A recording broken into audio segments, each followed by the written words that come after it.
Monroe Doctrine of 1823, at the proposal of the Russian imperial government, made through the minister of the emperor residing here. A full power and instructions have been transmitted to the minister of the United States at St. Petersburg to arrange by amicable negotiation the respective rights and interests of the two nations on the northwest coast of this continent. A similar proposal has been made by His Imperial Majesty to the government of Great Britain, which has likewise been acceded to. The government of the United States has been desirous by this friendly proceeding of manifesting the great value which they have invariably attached to the friendship of the Emperor and their solicitude to cultivate the best understanding with his government. In the discussions to which this interest has given rise, and in the arrangements by which they may terminate, the occasion has been judged proper for asserting, as a principle in which the rights and interests of the United States are involved, that the American continents, by the free and independent condition which they have assumed and maintain, are henceforth not to be considered as subjects for future colonization by any European powers. It was stated at the commencement of the last session that a great effort was then making in Spain and Portugal to improve the condition of the people of those countries, and that it appeared to be conducted with extraordinary moderation. It need scarcely be remarked that the results have been so far very different from what was then anticipated. Of events in that quarter of the globe with which we have so much intercourse, and from which we derive our origin, we have always been anxious and interested spectators. The citizens of the United States cherish sentiments the most friendly in favor of the liberty and happiness of their fellow men on that side of the Atlantic. In the wars of the European powers in matters relating to themselves we have never taken any part, nor does it comport with our policy to do so. It is only when our rights are invaded, or seriously menaced, that we resent injuries, or make preparation for our defense.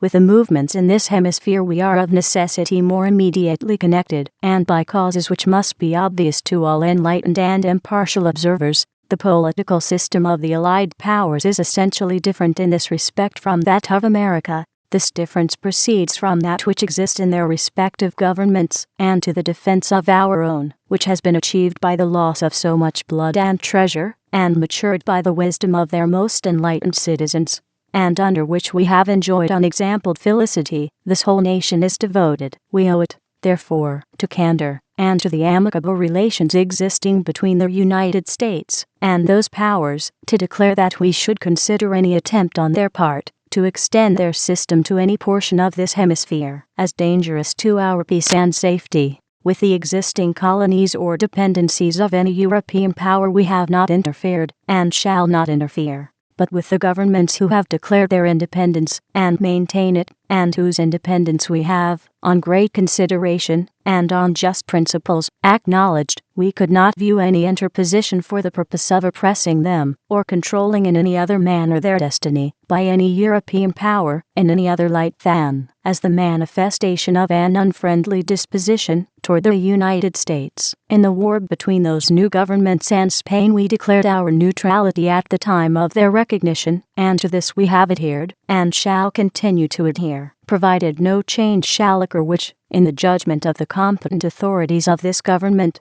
shall make a corresponding change on the part of the United States indispensable to their security. The late events in Spain and Portugal show that Europe is still unsettled. Of this important fact no stronger proof can be adduced than that the Allied powers should have thought it proper, on any principle satisfactory to themselves, to have interposed by force in the internal concerns of Spain. To what extent such interposition may be carried, on the same principle, is a question in which all independent powers, whose governments differ from theirs, are interested, even those most remote, and surely none of them more so than the United States. Our policy in regard to Europe, which was adopted at an early stage of the wars which have so long agitated that quarter of the globe, nevertheless remains the same, which is, not to interfere in the internal concerns of any of its powers, to consider the government de facto as the legitimate government, for us to cultivate friendly relations with it, and to preserve those relations by a frank, firm, and manly policy, meeting in all instances the just claims of every power,